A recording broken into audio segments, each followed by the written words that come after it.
RI ಅವರು revenue inspector ತಂಬು ಕೊಡಬೇಕಾಗಿತ್ತು. ಈಗ ಅದನ್ನ ತೆಗೆದುಬಿಟ್ಟು ಇನ್ನು ಮೇಲೆ ಆಟೋಮ್ಯಾಟಿಕ್ ಆಗಿ ಆಗುವಂತದ್ದು ಮಾಡ್ತಾ ಇದ್ದೇವೆ.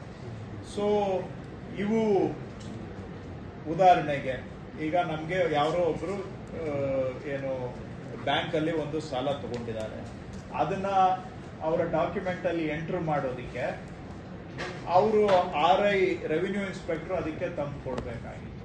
ಬ್ಯಾಂಕ್ ಅಲ್ಲಿ ಸಾಲ ತೀರಿದೆ, RTC ಅಲ್ಲಿ ಅದನ್ನ ತೆಗೆದಾಕ್ಬೇಕು, ಅದಕ್ಕೆ ಕೂಡ ರೆವಿನ್ಯೂ ಇನ್ಸ್ಪೆಕ್ಟರ್ ಒಂದು ತಂದು ಕೊಡಬೇಕಾಗಿತ್ತು. ಯಾವುದೋ AC ಕೋರ್ಟ್ ಅಲ್ಲಿ ಆದೇಶ ಆಗಿದೆ, ಅದರ ಪ್ರಕಾರ ಅವ್ರಿಗೆ ಖಾತೆ ಆಗಬೇಕು, ಅದಕ್ಕೂ ಕೂಡ ರೆವಿನ್ಯೂ ಇನ್ಸ್ಪೆಕ್ಟರ್ ಅಪ್ರೂವಲ್ ಬೇಕಾಗಿತ್ತು. ಸೊ ಇವೆಲ್ಲವುಗಳನ್ನು ಕೂಡ ನಾವು ರಾಜ್ಯಾದ್ಯಂತ ಅಧಿಕಾರಿಗಳ ಜೊತೆಗೆ ಚರ್ಚೆ ಮಾಡಿ 28% ಪ್ರಕರಣಗಳಲ್ಲಿ ನಾವು ಅದನ್ನ ಹಾಗೆ ಉಳಿಸ್ಕೋತಾ ಇದ್ದೇವೆ. ಅಲ್ಲಿ ನಾವು ನೋಟಿಸ್ ಕೊಡ್ತೇವೆ, ಒಂದು ವಾರ ಅಥವಾ 15 ದಿನ ಕಾಯ್ತೇವೆ, ತಕರಾರು ಬಂದ್ರೆ ಅದನ್ನ ಪೆಂಡಿಂಗ್ ಇಡ್ತೇವೆ, ತಕರಾರು ಬರಲಿಲ್ಲ ಅಂದ್ರೆ ಅದನ್ನ ಆವತ್ತೇ ಮಾಡ್ಬಿಡ್ತೇವೆ. ಆದ್ರೆ ಇನ್ನು 72% ಪ್ರಕರಣ ಏನಿದೆ ಅಂತವುಗಳಲ್ಲಿ ಯಾವುದಕ್ಕೂ ಕಾಯೋ ಅವಶ್ಯಕತೆ ಇಲ್ಲ ಅಂತ ತೀರ್ಮಾನ ಮಾಡಿ 72% ಮ್ಯೂಟೇಷನ್ಸ್ ಇನ್ಮೇಲೆ ಆಟೋಮ್ಯಾಟಿಕ್ ಆಗಿ ಆಗುವಂತ ಬದಲಾವಣೆಯನ್ನ ಈಗಾಗಲೇ ಸರ್ಕಾರಿ ಆದೇಶ ಹೊರಡಿಸಿದ್ದೇವೆ. ನಿನ್ನೆ ನಾಳೆಯಿಂದ ಅದನ್ನ ಇಂಪ್ಲಿಮೆಂಟೇಷನ್ಗೂ ಕೂಡ ತಗೊಂಡು ಬರ್ತೇವೆ. ಅವು ಈಗ ಏನಾಗುತ್ತೆ, ಕೆಲವು ಉದಾಹರಣೆಗೆ ಸೇಲ್ ಡೀಡ್ ಮೇಲೆ ಟ್ರಾನ್ಸಾಕ್ಷನ್ ಆಗುತ್ತೆ, ಸೇಲ್ ಡೀಡು, ಅದನ್ನ ನಾವು ಈಗಿರೋ ಯಥಾಸ್ಥಿತಿಯನ್ನ ಮುಂದುವರಿಸ್ತಾ ಇದ್ದೇವೆ. ನೀವು ಕೇಳ್ಬೋದು ಯಾಕೆ ಅಂತ. ಯಾಕೆಂದ್ರೆ ಅದರಲ್ಲಿ ತಕರಾರುಗಳಿರ್ತವೆ.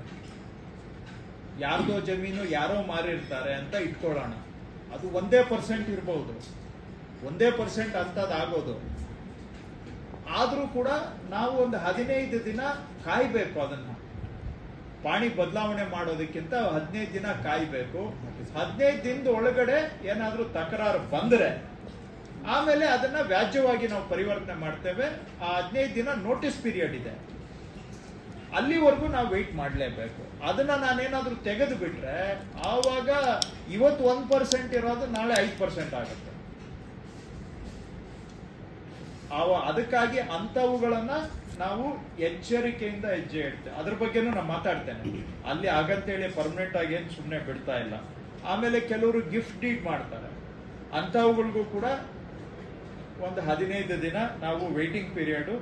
ಆಮೇಲೆ ಪಾರ್ಟ್ನರ್ಶಿಪ್ ಡೀಡ್ಗಳು ಇರ್ತವೆ. ಈ ತರ ಒಂದು 5-6 ಮ್ಯೂಟೇಷನ್ಗಳನ್ನ ನಾವು ಆಟೋಮ್ಯಾಟಿಕ್ ಮಾಡ್ತಾ ಇಲ್ಲ.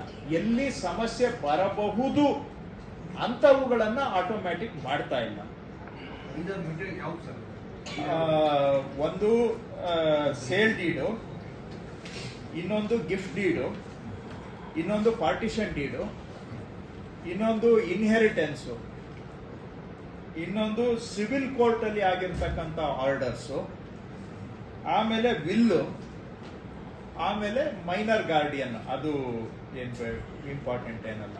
ಇಂಥವುಗಳನ್ನ ಸದ್ಯಕ್ಕೆ ನಾವು ಆಟೋಮ್ಯೂಟೇಷನ್ ಮಾಡ್ತಾ ಇಲ್ಲ.